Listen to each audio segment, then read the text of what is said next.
Olá, o portal Tempo Online, o Jornal Tempo e o Jornal Super Notícia continuam levando até você, internauta, você, leitor e eleitor, os candidatos, as propostas dos candidatos da Prefeitura de Belo Horizonte. E a gente termina esse ciclo hoje, nessa última semana de campanha, com o candidato do PCO, Partido da Causa Operária, à Prefeitura da capital, PP Pedro Paulo. Nós recebemos aí ao longo da semana passada e nas semanas anteriores todos os candidatos tentando levar a você as propostas para que no dia 7, neste domingo, você tenha condição de comparar as ideias, as propostas e fazer a sua melhor escolha.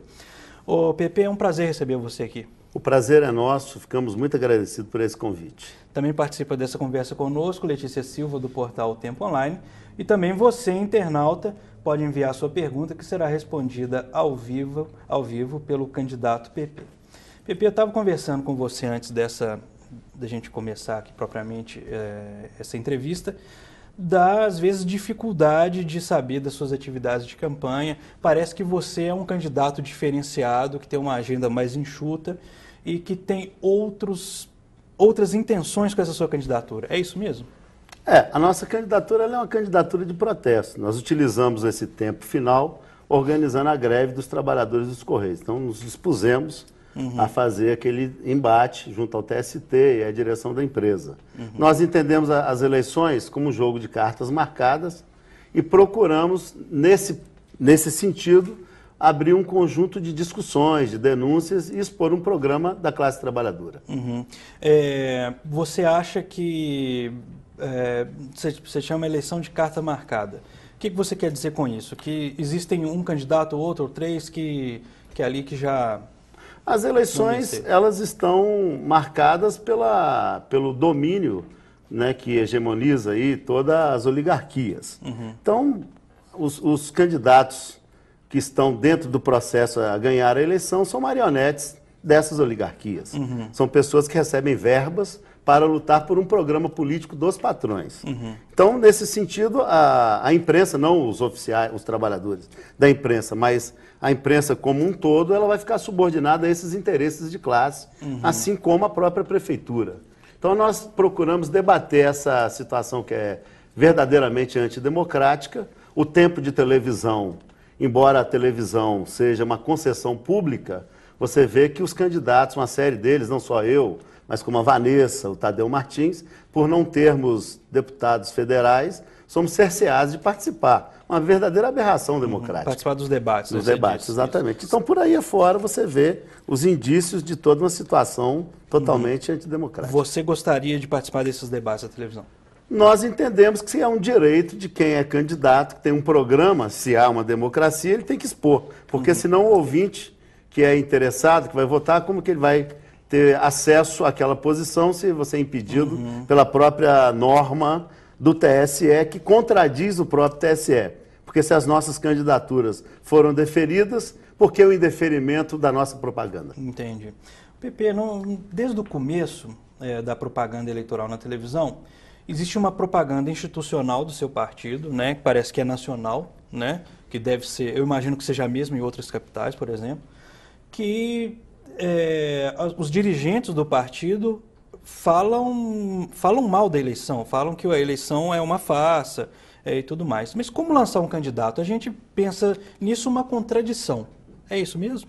Não, não é uma contradição. Nós esclarecemos dentro do espaço que é permitido, que é mínimo, que é uma farsa justamente por ele não ser idêntico, igual, tem o mesmo tempo para todos. Então ele é carregado de vícios. Então, nesse sentido, a eleição já está meio que organizada para ser os candidatos do PT, do PMDB e do PSDB eleitos. Sim. Isso é feito assim, não só enquanto eles são executivos ou legislativos, e já ficam todos eles com o tempo na imprensa escrita, televisiva e falada. Os demais têm apenas 3 meses. Então, se você observar todos os dados da regra do jogo, é uma regra para excluir os pequenos e manter aceso os que já são grandes. Agora, explica uma coisa, mais do que, então, a gente pode interpretar que mais do que o desejo, o interesse seu de chegar até a prefeitura, está ali por trás uma divulgação institucional do PCO, do Partido da Causa Operária?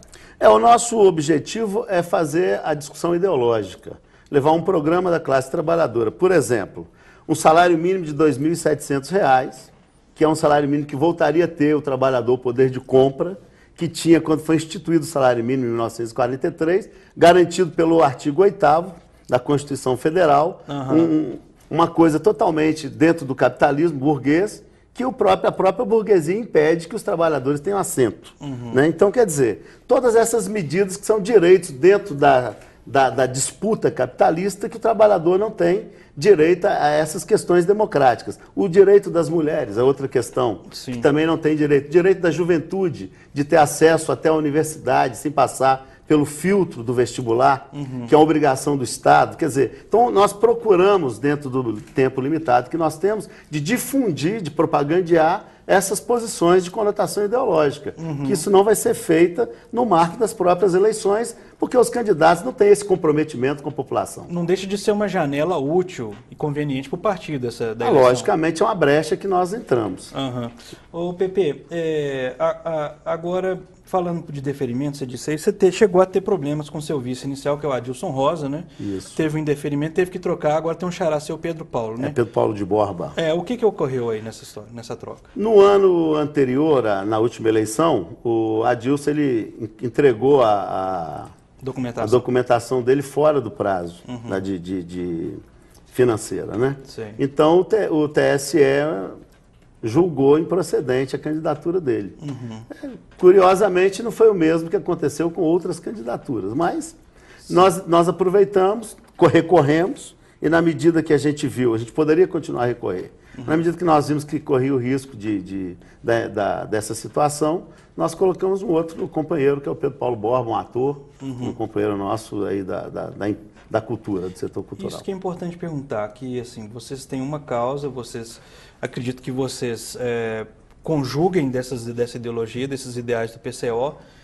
Quem são as instituições que estão por trás do PCO? São sindicatos? Normalmente é o movimento organizado. Então, os movimentos estudantis, né? No caso em São Paulo, nós temos uma intervenção grande na USP, né? Aqui também nós temos uma intervenção grande no meio do movimento sindical, os Correios, os trabalhadores de informática e outros profissionais da área de saúde. Quer dizer, então nós procuramos nos organizar, cotizando também as despesas que nós temos, repartindo, fazendo festas, atividades, no sentido de promover, através dos próprios trabalhadores, o pagamento de todas as nossas despesas e a organização concreta do nosso dia a dia. Entendi. Pergunta do internauta, Letícia. A Cláudia de Belo Horizonte, candidato, pergunta o que o senhor chama de candidatura de protesto. Candidatura de protesto é aquela que não aceita a situação em que está colocada a eleição, onde você tem uma lei que ela não atende igualmente aos candidatos, por um lado, onde você tem verbas mascaradas pela prefeitura para promover as eleições dos grandes candidatos, onde você tem um meio empresarial que vai dar dinheiro para uma série de candidatos, depois vai cobrar, através da Câmara Municipal e do próprio Poder Executivo, benfeitorias para essas mesmas oligarquias. Outra questão que vocês dizem na propaganda é que o PCO é um partido revolucionário. Como assim? O PCO é um partido marxista. O PCO não tem ilusão de que a eleição vai resolver o problema da classe trabalhadora, dos negros, das mulheres, da juventude. Então, nesse sentido, o PCO prega a organização na base da sociedade, entre os trabalhadores, nos bairros, né, conselhos populares deliberativos, ou seja, uma movimentação das massas. Sim. Então a nossa propaganda ela é revolucionária no sentido de que os meios de produção, os inventos tecnológicos fabricados pela própria classe trabalhadora, pelos estudantes nas universidades, sejam voltados a atendimento de toda a população, sem nenhuma discriminação, como ocorre hoje. E uma ruptura da estrutura jurídica, estrutura institucional da nação. Sem dúvida. O TST, por exemplo, é um órgão biônico da ditadura militar que não tem nada a ver com o modelo democrático.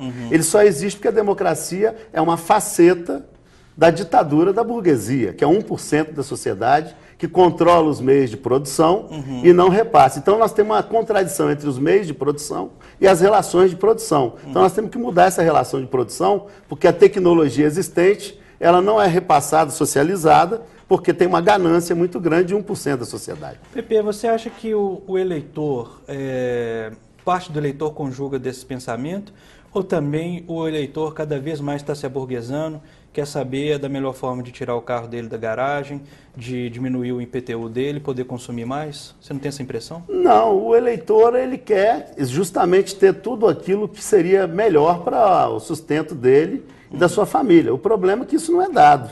Existe uma falsa ilusão. Você vai ver toda a classe trabalhadora endividada até o pescoço, nos planos de privados, né, de aposentadoria, né, e outros meios. Então você vai ver um trabalhador do Correio, por exemplo, que ganha R$ 942, como é que ele vai poder sustentar ele, o carro, a família, ter casa, ter condições ao seu intelecto? Justamente ao contrário. Só o materialismo histórico, através do marxismo, da socialização de toda a produção, é que poderá dar condições à individualização das pessoas para um crescimento de enriquecimento material e intelectual. Agora, falando da estruturação para uma campanha, isso falando do ponto de vista ideológico mesmo. Você tem um programa para Belo Horizonte na sua candidatura? Nós temos um programa, por exemplo, uma candidatura... Porque é obrigação... É uma obrigação regimental. Da Justiça Eleitoral. Exatamente. Nós temos um programa que ele é, digamos assim, um esqueleto, porque nós não temos um programa acabado, porque nós não acreditamos em programa acabado. O programa ele tem que ser construído com a sociedade. No caso, um prefeito, ele é um setor executivo da prefeitura, né? Ele não pode ser só um mandatário da prefeitura. Então, ele teria que respeitar as opiniões dos segmentos da associação. Então, nós, por exemplo, no transporte, na educação, na saúde, nós queremos ter verbas públicas para o transporte público, para a saúde pública, para a educação pública. Então, municipalização desses organismos. Sim. Nós gostaríamos que tivesse um conselho municipal de educação deliberativo e normativo. Não acontece, ele só é consultivo. Né? Nós somos contra o orçamento participativo, porque ele é consultivo, é 5% de discussão em verbas na Câmara Municipal e o conjunto da população fica sempre à deriva. Sim. A população ela deveria, através das suas organizações de base, os sindicatos, os estudantes através dos grêmios, os professores, os profissionais da saúde, da educação, terem o poder de decisão e a prefeitura, conversando junto com eles, com os profissionais que operacionalizam aqueles setores, opinarem e deliberar, e a prefeitura executar. Esse é o nosso papel que nós entendemos de prefeitura. Então você teria que ter, para resolver o problema do saneamento básico, verbas públicas, multas sobre as empresas que estão poluindo cada vez mais, desrespeitando a política do meio ambiente, quer dizer. Mas isso tudo, você teria que ter uma taxação de imposto sobre o grande capital. Porque quem paga hoje imposto é só a população que consome. Sim. Mesmo o pequeno empresário que paga o imposto, ele desconta naquilo que ele vai vender. E o grande empresário só nega. Você acha que o imposto, naquele sentido de ser uma ferramenta de transferência de renda, de equalização de renda, ele não está sendo cumprido? Nem em Belo Horizonte, nem em lugar nenhum do Brasil. O Brasil ele é um sistema, ele tem um sistema de tributação feito para roubar dos pobres. A classe trabalhadora brasileira paga 42% de tributos. Só recebe 58%, todos nós, indiferentes, isso é legalizado. Fora a legalização, ainda tem aquele roubo histórico de INSS, que sempre, nós mesmos no Correio, nós temos uma ação que a cada mês, só aqui em Minas Gerais, são R$282 mil que o INSS arrecada ilegalmente. Quer dizer, isso tem em todas as categorias com a aquiescência do Estado. Então, é uma política para roubar dos trabalhadores. Então, nós achamos que nós temos que inverter. O trabalhador não pode pagar imposto, o trabalhador tem que ter habitação a preço de custo. Hoje, a maioria da população não tem onde morar. Então, quer dizer, quem tem que pagar imposto é o grande capitalista, porque o Estado cria uma série de mordomias para ele e ele teria que, na medida que é dono dos meios de produção, repassar para o Estado, que criou situações favoráveis ao crescimento dele. Pepe, a gente recebe críticas dos partidos mais alinhados à esquerda, né, chamada clássica esquerda, que são o PSOL, o PSTU e você, uma crítica sobre, por exemplo, as parcerias público-privadas, em diversos segmentos aí das políticas públicas. Você entende que, de fato, o setor público está cada vez mais privado? E o que isso tem de ruim? Sem dúvida. Vamos pegar, por exemplo, no que diz respeito ao transporte público. O transporte ele não é público. Por quê? Porque tem uma máfia do transporte coletivo que determina que tem que ser do jeito que eles querem. E a prefeitura, que recebeu muito dinheiro, os prefeitos que recebem muito dinheiro para se eleger, acaba absorvendo essa ideia. Então você teria hoje, para a população de Belo Horizonte, que anda 2 horas, 2 horas e meia, 3 horas, com um trajeto improdutivo, com tempo totalmente desperdiçado, para isso você teria que ter uma política de coletivização do transporte, verbas públicas para esse transporte. O estudante não deveria pagar nada, porque já do pai dele já sai 42% de tributação, quer dizer, então ele ainda tem que pagar. Então você precisaria de ter uma rede de trens circulando em Belo Horizonte, interligando entre as 34, salvo engano, prefeituras, né, que da região metropolitana, uma política onde a população fosse ouvida, os profissionais de transporte fossem ouvidos, para que desse vazão a essa necessidade. Então, não só para os trens, para metrôs, né, quer dizer, uma coisa adequada, de fato, que se gastasse verdadeiramente para que se obtivesse um retorno. A mesma coisa é o problema da saúde. Você não tem rede hospitalar próxima aos bairros. A periferia está cada dia mais distante por causa da especulação imobiliária, não tem política de habitação e não tem rede hospitalar. Não tem prevenção à saúde. Sim. E na hora de ser curativa, a saúde ainda tem essa situação, que são postos de saúde que não têm aparelhagem em condições, os profissionais não têm plano de cargos, carreiras e salários. Todos os profissionais da prefeitura, se você observar, salvo raríssimas exceções, dos últimos 20 anos para cá, da junção PT-PSB, estão valendo a metade do que valiam antes, com a produção 3, 4 vezes maior. Entendi. Então, quer dizer, é uma situação muito delicada. Letícia. Candidato, o senhor falou aí de saúde, a Carol, do bairro Santa Lúcia, está perguntando quais são as melhorias que o senhor pretende fazer na saúde em relação às UPAs. Então, eu falei, o problema não são as UPAs. A verdade, a maioria das UPAs nem funciona direito porque não tem material. A UPA da Regional Nordeste, que é perto da minha casa, foi fechada, transferida para um outro hospital, investiram milhares de dinheiro lá e está fechada até hoje. Quer dizer, então, o problema não são as UPAs. Você precisaria de ter uma rede hospitalar. Você precisaria de colocar hospitais com material adequado, com profissionais recebendo bem, tá certo? Em condições de atender a população, né, próximas às residências da população, em várias regionais e entre as regionais. Quer dizer, isso não tem. Você tem pouquíssimos hospitais públicos. O governo federal, inclusive, está fechando, está privatizando a maioria dos hospitais públicos. Isso é um absurdo, uma aberração. Quer dizer, e o hospital privado, ele entra num consórcio de negócios. É uma grande rede de comércio. Entendi. Quer dizer, então você precisaria de ter dinheiro, verba pública para o transporte, para a saúde pública e profissionais ganhando adequadamente e aparelhos adequados a atender preventiva e curativamente a população. Descreva para a gente, Pepe, a sua campanha. Quem trabalha com você? Você utiliza dinheiro de onde? Como é que é a estrutura que você tem para trabalhar e divulgar suas ideias, que são as ideias do PCO? A nossa campanha ela é uma campanha despreocupada com o processo de ganhar a eleição, até porque ela é uma candidatura de processo, né? De protesto. Então, quer dizer, nós nos apegamos aos trabalhadores, conjuntos de trabalhadores, nós procuramos fazer reuniões de apoiadores, mas com um caráter de criar a consciência crítica desse conjunto de pessoas e debatendo com ele toda essa situação, esse modelo antidemocrático, a necessidade da superação da situação existente, a necessidade da gente se construir mecanismos de defesa dos interesses dos trabalhadores, dos setores que nós estamos atuando nele. Enfim, então é uma candidatura que ela vai, na medida que ela faz uma reunião, ela se organiza financeiramente através do apoio solidário dessas pessoas que estão imbuídas desse propósito. Tem uma característica curiosa também, Pepe, que toda pesquisa você aparece como o candidato que tem maior índice de rejeição. Ou seja, é o candidato em que as pessoas não votariam em hipótese alguma. Como é que você recebe isso? É uma ironia, né? Eu recebo isso na verdade, assim, é uma gozação de alguns redatores da imprensa que, amando do Márcio Lacerda, ou de quem está por trás dele, ou do Patrus, fazerem isso. Porque se a minha candidatura é totalmente desconhecida, como é que eu posso ser o recordista em rejeição?